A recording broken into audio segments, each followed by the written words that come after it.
When I bought my first house, I thought the scariest thing would be the mortgage. It was a small 2-bedroom bungalow outside Milwaukee. Quiet street, fenced yard, the kind of place you picture yourself finally exhaling in. I'd been working at a law firm long enough to save a decent down payment. Fresh keys, first mortgage payment, paint swatches taped to the hallway. That feeling of adulthood where everything smells like primer and optimism. During those first weeks, I did what any organized paralegal would. Set up my utilities, change the locks, filled out a change of address form at the post office. By the second week, the mail slot started clacking open every afternoon, dropping a few envelopes onto the floorboards. Most were the usual: welcome packets, coupons, a water bill. But there were always 2 or 3 addressed to someone else. Here, I'll call her Miss Lorraine Hensley for the sake of her privacy. I figured she was the previous tenant. I wrote return to sender and dropped them back in the box. Then more came. All handwritten, same shaky penmanship, no return address. One afternoon I noticed something odd. The envelope wasn't sealed, just tucked. I took the bait. I slid the flap open, expecting junk or church mailers. Instead, the note inside said, "Do not let him back in." That was it. No greeting, no signature, just those 6 words. I reread it, trying to place its tone. Angry? Fearful? Pleading? I shrugged it off as some personal drama between Lorraine and an ex or relative. I tossed it into the shred pile at work and forgot about it. The next day, another letter came. This one said, "Jean is not allowed." That name, Jean, made it sound weirder, like an instruction, not gossip. By the end of the week, there were 5 more envelopes stacked on my kitchen counter, each with slight variations of the same warning. I decided to call the property records office during my lunch break. The clerk confirmed Lorraine had rented the place for 7 years before moving out. No forwarding address on file. I remember laughing to myself, classic Milwaukee renter mess. Probably an old landlord dispute. Still, I started keeping the mail instead of sending it back. That Friday night at 11:17 p.m., my doorbell rang. A single chime. Then silence. I was in bed, half asleep with a podcast running. My eyes flicked to the hallway where the faint porch light filtered through the glass. There were no footsteps, no car pulling away. I waited a full minute before edging to the peephole. Nothing.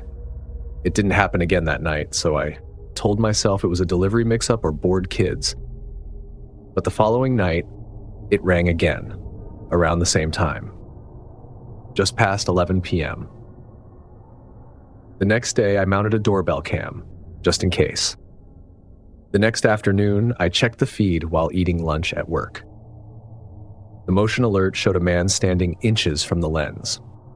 Ball cap low, collar turned up. He didn't knock or speak, just stared into the camera for several seconds before walking off. The microphone caught one muffled sentence as he passed under the porch light. "Did she forgive me yet?" I paused the video right there. I replayed it 3 times to be sure. He hadn't said, "Did you forgive me?" He'd said, "She forgive me." That night, I made tea, locked every door, and sat at my kitchen table trying to stay rational. Stalking cases came across my desk sometimes. I knew patterns. I told myself the man was confused about the address. Still, I slid a chair under the front knob before bed. The doorbell stayed silent for 2 nights, then came back, again, just past 11 p.m. This time, I spoke through the door. "You've got the wrong house." He answered, calm as if we were picking up a conversation mid-sentence. "She always let me in. She said I could come back if I got better." The knob turned slightly.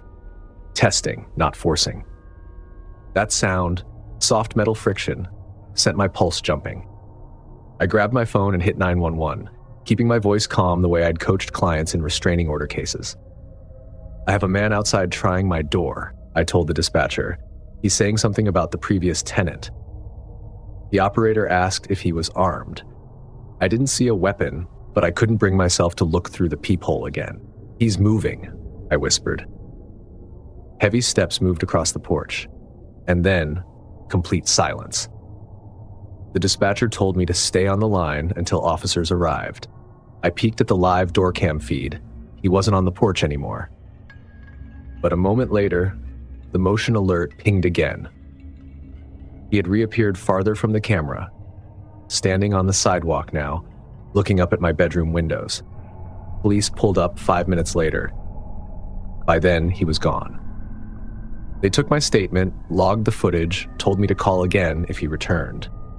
I didn't sleep the rest of that night. The next morning, I noticed something odd while loading laundry into the basement washer. The utility closet door, behind the water heater, was slightly open. I'd never used that closet. The home inspector said it was just access piping. Inside, under an old rag, was a pillowcase. Inside that, travel-sized toiletries, a cracked flip phone, and a sticky note that read, "Back at 11 p.m. I stood there for a long time, gripping the edge of the doorframe, trying to fit the pieces together. The letters, the man, the hour. It dawned on me that whoever Gene was, he hadn't just visited Lorraine. He'd probably lived here. Maybe she kicked him out. Maybe he thought she still did. I left everything untouched, called the officers who'd come the night before, and handed it all over.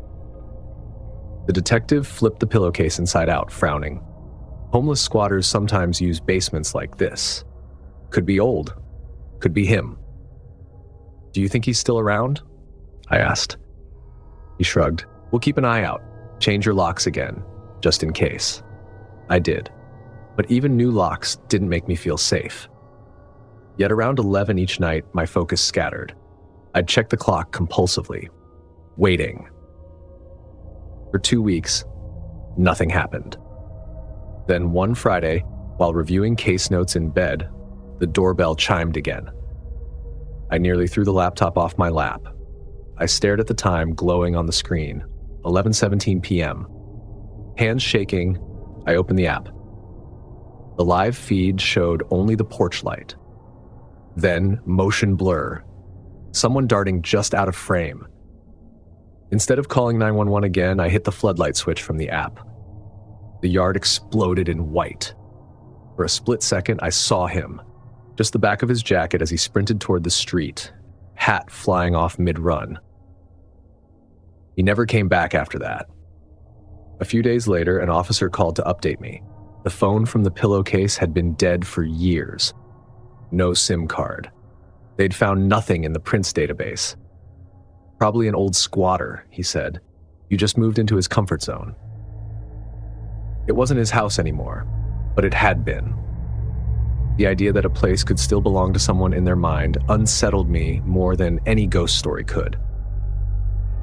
That week, I moved my bed away from the front windows, installed a doorstop alarm, set my phone alarm for 11 p.m. each night as a sort of countdown reminder. Check locks, camera, curtains. I never skipped it. It's been 3 years since all that. I still live here, but the house never really feels quiet. Silence has weight. Sometimes the mail slot clacks open with junk flyers, and for a second I brace myself to see that handwriting again. It's never shown up, but I still forward any stray letters straight to the precinct just in case. Because the truth is, safety isn't just about who you lock out. It's about who still believes they belong inside.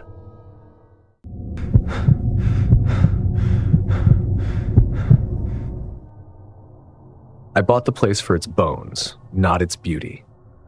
3-bedroom ranch, 1970s build, solid slab, ugly tile, and cabinets that had seen more reheats than renovations.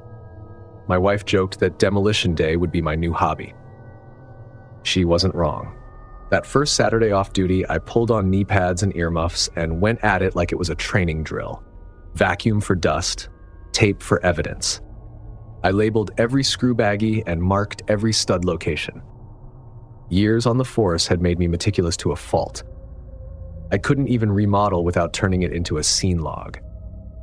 By noon, I had the lower cabinets off and the kitchen looked gutted but promising. I knelt to remove a base kick plate when something clinked behind it. I figured a drop screw, but when I pried it off, I saw a strip of duct tape.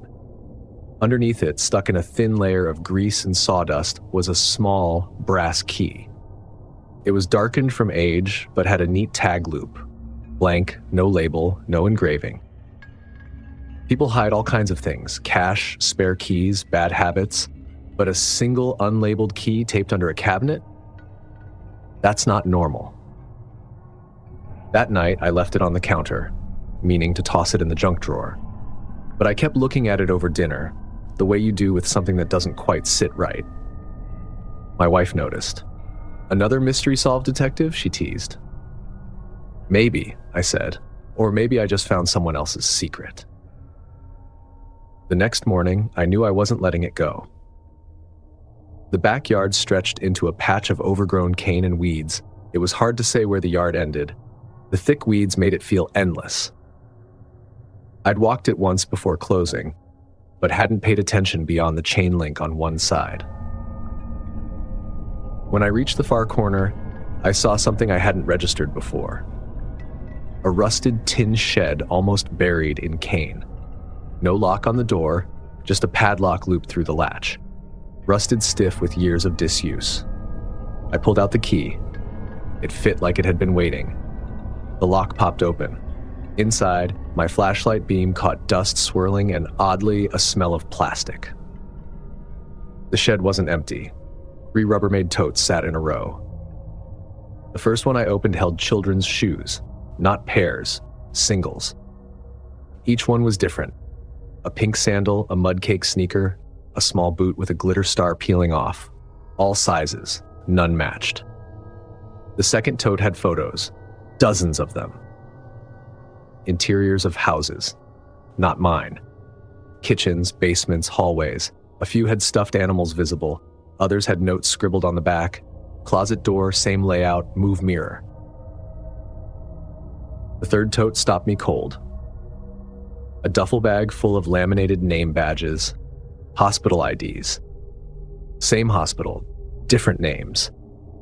But every single one had the same face printed on them.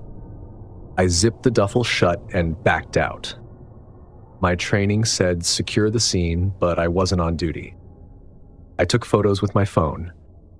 Then I locked the padlock again, snapped a photo of that too, and called one of my buddies from patrol. He met me half an hour later. We popped the lock again together, went through it slow, this time recording video. When I lifted the duffel, something new slid out. A single ID badge lay on top of the pile. Clean, laminated, fresh. No photo, no printed name. Just my street name scrawled in Sharpie across the top line. I hadn't seen it before. I'm damn sure of that. We stepped out fast. My partner looked at me like I'd brought him to a prank scene. "You sure you didn't plant this yourself to get me out of paperwork?" I didn't answer. We locked it back up, called it in. The detectives took over within the hour. They logged everything, asked the standard, "Did you know the previous owner? Any contact since the sale? Any suspicious vehicles around?" I had nothing. That night, my wife tried to lighten the mood, said probably some squatter stash. Could be nothing. Maybe. I installed a floodlight on the shed and a trail cam by morning. Habit. Control what you can see. A week later, detectives called. The hospital IDs were confirmed counterfeit, printed on an old blank batch the hospital reported missing years earlier. None of the photos matched open cases. No fingerprints worth processing. Dead end. They closed it as miscellaneous recovered property. A month after the find, I went to the shed again.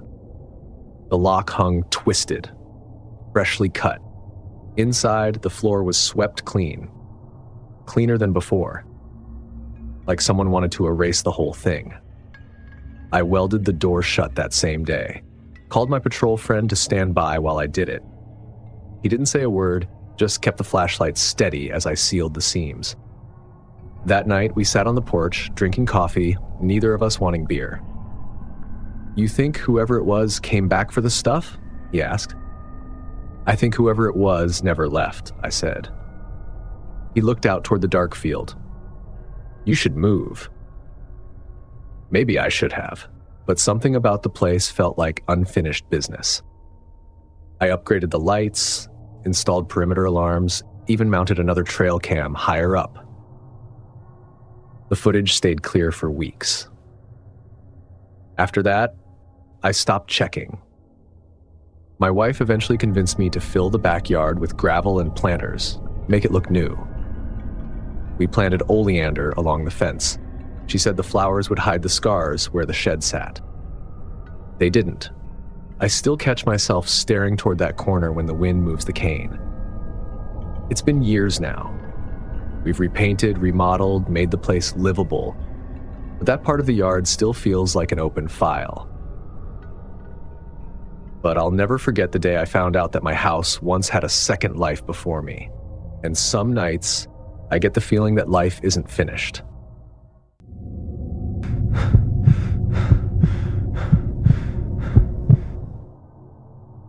When I bought my little blue house, I told myself it would finally be the calm kind of quiet I'd been craving. The place wasn't fancy, paint chipped in spots, fence leaning, but it felt safe. My first home. My first real space that was mine. That first week was all cinnamon tea, new routines, and lesson plans tacked to the hallway corkboard. I even named the backyard squirrel Principal Nut. It was silly, but it made the silence friendlier. The back door was my favorite spot. White wood, new deadbolt, view of the alley. Every night before bed, I'd whisper my checklist like a mantra. Windows locked, stove off, door latched.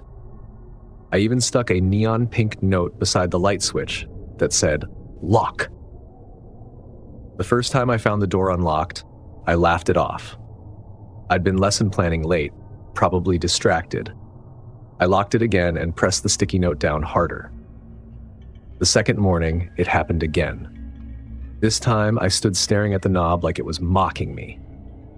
I remembered locking it, double-checking even. I told myself maybe the latch hadn't seated right. Still, my gut wouldn't settle. I ordered one of those keyless smart deadbolts that track every click and chirp.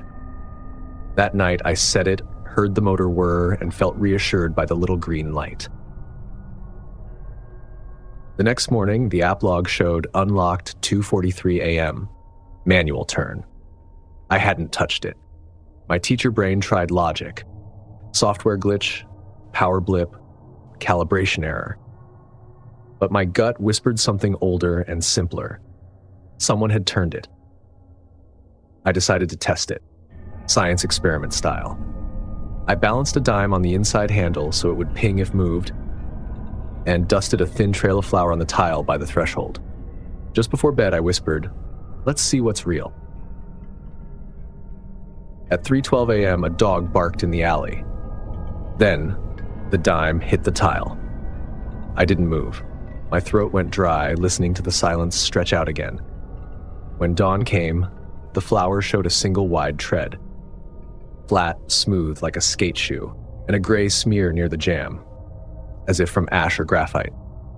The pencil line I'd drawn to mark the latch position was smudged. Someone had tested the lock. I cleaned up, snapped a photo, and told no one.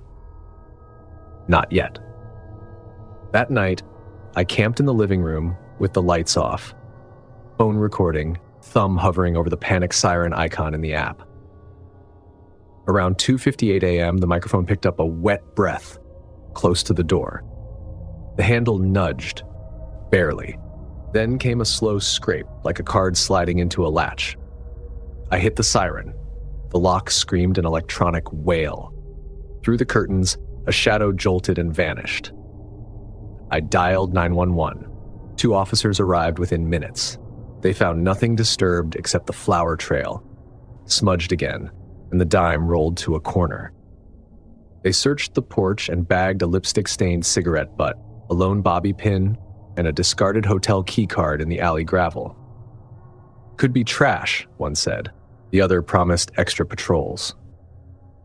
I nodded too many times, pretending their calm could be borrowed. After they left, I stared at the door until sunrise. Someone hadn't just tested it, they'd practiced. The next day, I fortified like I was prepping for finals. Latch guards, floodlights, a doorbell cam.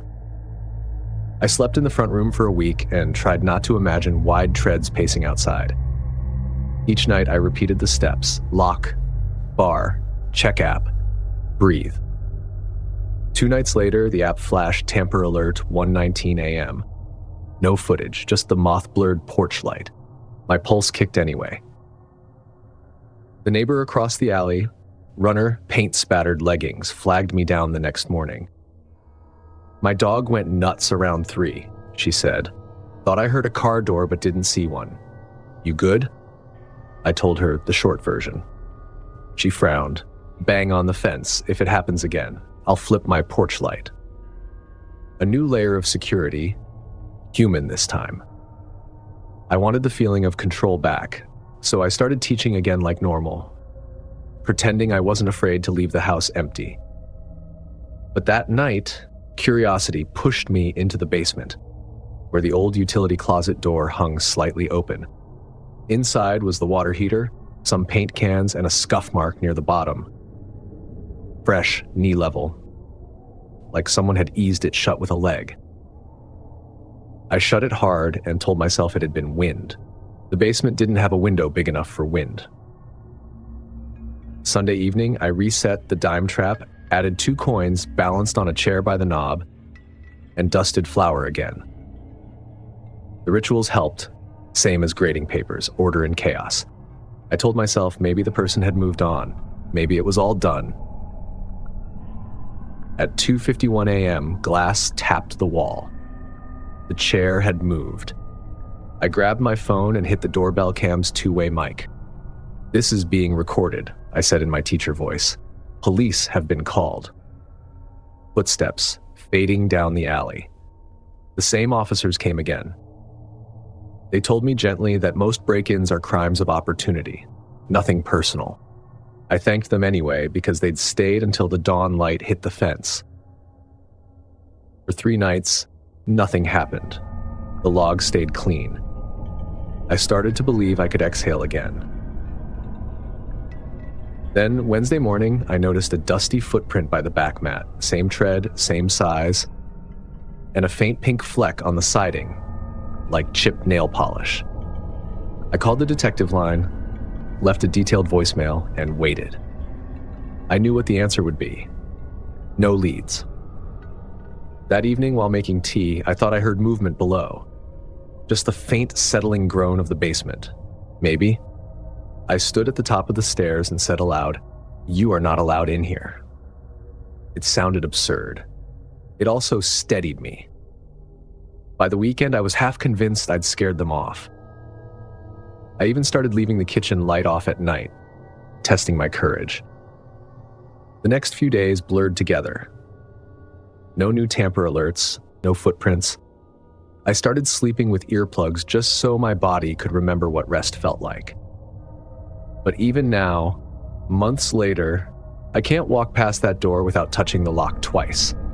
The sticky note by the switch, lock, is curling at the edges, but I won't replace it.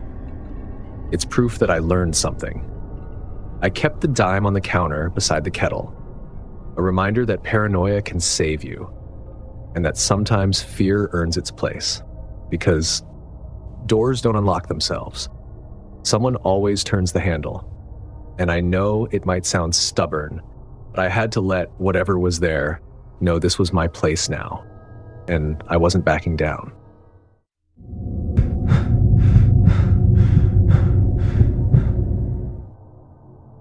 When I bought the place, I didn't care much about charm. I cared about the garage. I'm a mechanic. Give me concrete floors, a pegboard wall, and enough outlets to run a compressor without tripping the house, and I'm set. The realtor kept talking about character, and curb appeal. I was thinking about whether my toolbox would fit between the workbench and the breaker panel. The house was a 2-story from the 50s, a little worn but solid. The roof didn't leak, the basement didn't smell like mold, and the price was right. Perfect for a guy who spends more time under cars than watching TV. The first few weeks were just fixing things. I replaced every cracked outlet, cleaned up the wiring, and mapped every breaker. It's how I get to know a house, by rebuilding it. I made a neat tool wall in the garage, tuned my old radio to the classic rock station, and hung a new LED shop light over the bench. Everything worked the way it should. Until the upstairs light started doing its own thing. The first time it happened, I didn't even think twice. It was maybe a week after I moved in. I'd gone out to the garage for a wrench and noticed the light in the front bedroom was on. I figured I must have bumped the switch earlier while carrying boxes. I went up, flicked it off, and called it a day. A few nights later, around 2 a.m, I got up for water and saw it again. Same light, same room, glowing like someone was up there reading. The weird part was I hadn't gone near that room since the first night. I checked everything. Breaker panel, fine. Bulb, new. Switch, solid. I replaced it anyway. Out of habit, more than worry. I even tested for ghost voltage with my multimeter. Nothing. It should have ended there. But it didn't. 3 nights later, the light clicked on again. This time, I was awake to hear it. It was a small sound. Click. Like a finger tapping the switch. I stood in the hall, listening. The house creaked, but that one sound didn't belong. I went up expecting to find something obvious. A short, maybe. But the switch felt normal, firm. That's when I noticed the paint around it, just below the toggle, had a thin groove like something narrow had been rubbed against it over and over. The door to that room didn't close tight unless you pulled it hard. I grabbed a zip tie from my pocket, slipped it through the gap, and pushed down. The switch flipped, clean as if someone had done it 1,000 times. Next day, I picked up one of those cheap cube cameras. Used to use them at the shop to film undercarriages. I set it up on a tripod at the top of the stairs facing that bedroom door. The plan was simple. If the light came on, I'd have proof. That night, around 2:40, I woke up again. Sure enough, the light was on. But before going upstairs, I stepped outside to look from the driveway, just to make sure I wasn't seeing reflections. And there it was, clear as day in the window. A shape. Not detailed, just a faint silhouette like a shoulder and the curve of a head. It paused for half a second and then darkness. I ran inside, up the stairs, through the hall. The air in that room felt still, heavy. Closet empty, window locked. No footprints, no draft, nothing. The next morning, I checked the footage. At 2:41 a.m., the light switched on. No one visible. Just that clean flick upward. A second later, it twitched like someone tried to turn it off again, but stopped halfway. The motion was partially blocked by something gray. A sleeve, maybe. But it was too quick and too close to the lens to tell. I replayed it over and over, hoping it was a compression glitch or my own reflection. But the angle didn't make sense. I could see the edge of the door. No reflection there. I started to feel like I was living with a house that didn't agree with me. Later that week, I went next door to meet the old lady who'd lived there for decades. She told me the man before me, Mr. Dugan, used to walk the rooms at night. Said it was just a habit. He'd check every window, every burner, then do it all again before sunrise. He liked to know the house was sleeping safely, she said. Then she added, smiling, maybe he's still doing his rounds. That was supposed to be comforting. It wasn't. The light came on again the very next night. This time I was awake for it. I heard the click. I waited 5 full minutes before moving, then went up slowly. The bulb hummed faintly. Nothing else. No air from the vent, no noise from outside, just the feeling that someone had just left the room seconds before I walked in. I started sleeping downstairs on the couch. It wasn't fear, at least that's what I told myself. It was just strategy. 2 weeks passed with nothing. Then one night, while I was out for a late beer with a friend, the alarm company left a note on my door saying there'd been a short power outage at 2:44 a.m.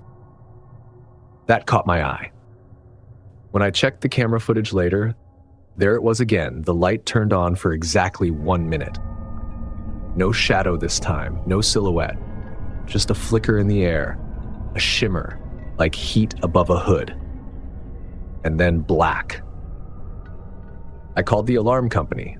They said the system was fine, maybe a surge from the old wiring, but the panel I'd installed was grounded perfectly. It wasn't the wiring.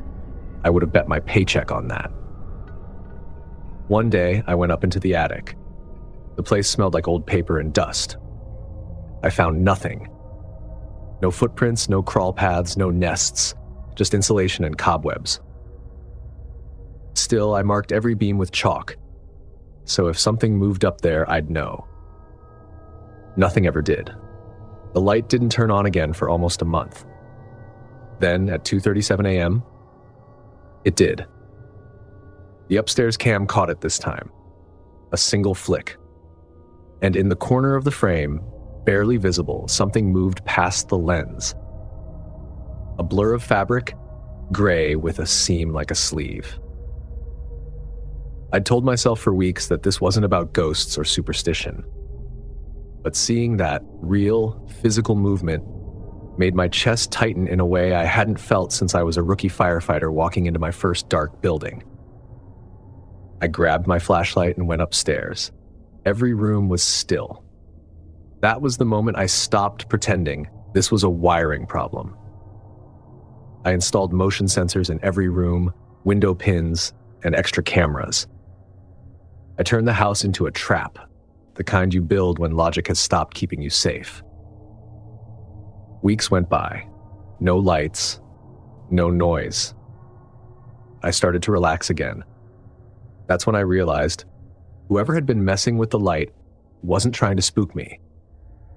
They were checking something, keeping a routine, just like Mr. Dugan. Since then, it's been random. Sometimes weeks go by without incident. Other times, the light comes on, stays for a minute, and goes dark again. Once, while I was out of town, the camera caught it turning on and off twice in a row, like someone checking each room by habit. I keep every video file. I don't know why. Maybe because deleting them would mean pretending it isn't happening. A couple of neighbors have joked that Mr. Dugan just isn't done checking in. I don't correct them anymore. It's easier to let them think it's a story than to explain how I've heard the faint squeak of that upstairs switch 36 times without ever finding a cause. I don't talk about it much. Maybe that's what it wanted. Continuity. Routine. I still live here. The alarm company knows me by first name. I've stopped trying to fix the light. Now, when it comes on, I just wait a minute and turn it back off.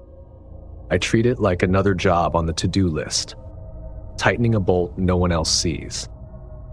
It's not fear anymore. It's coexistence.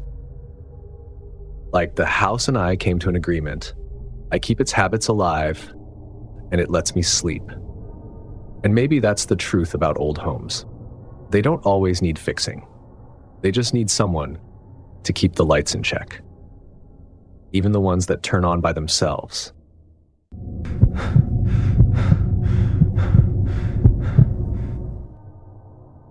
The house wasn't much, just a stucco box on Tucson's edge. Citrus trees in the yard, a garage for my bike, and that hum from the swamp cooler that reminded me of summers growing up. I didn't need fancy, just a place that felt like mine. The first evening, I was untangling the hose when the guy next door leaned over the cinder block wall. "Welcome to the neighborhood," he said. "I'm Ron." Friendly enough. Baseball cap, mirrored sunglasses even after sunset. He talked about trash pickup, flooding in monsoon season, all the usual small talk. Then he added almost casually, "If you ever need anything, I've got a spare key for emergencies.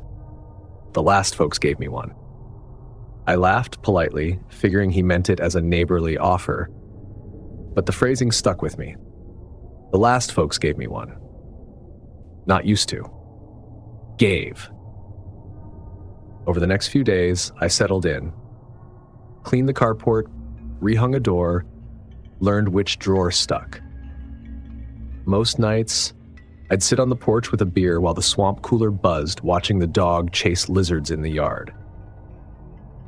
Ron was always around, sweeping a spotless driveway, watering plants that didn't need it, sitting in a lawn chair facing my place. At first, it felt friendly. Then it started to feel like observation. He'd make offhand comments that sounded like jokes, until I thought about them later. "That back room gets hot in the afternoons. Bad insulation," he said one day. "You like salsa verde, huh? Good choice." I laughed, but my hand tightened on the grocery bag he was referencing. Maybe he saw the jar through the plastic. Maybe he guessed. Still, he always seemed to know too much. When I asked how long he'd lived there, he said, "Long enough to know this house," nodding toward mine. "The last people were good to me." That line sat wrong in my stomach. A few weeks later, I took an extra shift, 10 hours of deliveries across town. When I got home, my AC was set lower than I ever left it, a spoon was in the sink, and my dog was sleeping on a striped blanket I didn't own. I froze in the doorway, staring. The blanket looked just like the one Ron kept on his patio chair. I checked the back door. Locked. The dog wagged his tail, calm. No sign of stress. Whoever came in wasn't a stranger to him. I went straight to the security camera I'd mounted by the gate. The timestamp read 1:12 p.m., and for a split second, a baseball cap brushed the edge of the frame. That was enough. I walked next door. Ron answered fast, grinning like always. "Hey buddy, what's up?" I showed him the still frame on my phone. "You been in my house?" "Oh, that? Nah. Probably came up to check your fence. It's leaning near the citrus." "You still have that key?" I asked. He made a show of thinking, then went to a drawer, jangling metal. "Here you go," he said finally, holding out a single brass key. Forgot I still had it. I took it, but didn't leave right away. "That the only one?" "Far as I know," he said, still smiling, but the corners of his mouth didn't move. "Don't worry, man, I'm not going to rob you." I didn't call the police right away. I called a locksmith. Every door, every latch, every lock, replaced. By the time the sun went down, I had a new set of keys and a sore throat from holding my temper. That night, Ron was outside watering his gravel, just pouring water onto rocks. When he noticed me, he waved. "Hot one, huh?" "Yeah," I said, and went inside. 2 days later, I found a small bag on my doorstep. Salsa Verde. The same brand I'd bought the week before. No note. I left it sitting there until the sun turned the bag brittle. I finally called non-emergency dispatch and told them everything. The young officer who came by listened carefully, nodding. "If he entered without permission, that's criminal trespass," she said. "But it'll be hard to prove unless you've got footage of him crossing the threshold." That Monday, Ron's house had a "for sale" sign in the yard. One of those cheap handwritten ones you buy at the hardware store. He didn't mention it, didn't wave, just vanished into his garage most of the day. It should have felt like a relief, but it didn't. Every time I looked at that blank for sale sign, I thought about how fast it went up after I changed the locks. Like maybe the game wasn't fun anymore if he couldn't get in. I just waited. That evening, I stood in my driveway pretending to tinker with the hood of my car. His blinds were drawn. Through a gap, I saw him moving, packing boxes. By the end of the week, the for sale sign was gone. So was he. 2 new buyers toured the house the next month. A young couple, smiling, already imagining their future there. "How's the neighborhood?" the guy asked. "Quiet," I said. "You'll want to rekey the locks." He laughed, not catching the tone. "Always do." When they moved in, I made a point of waving once, then minding my own business. They seemed nice. Normal. I hoped they'd stay that way. The dog sometimes perks up in the afternoons, looking toward the back door, listening. Maybe he's hearing something I can't.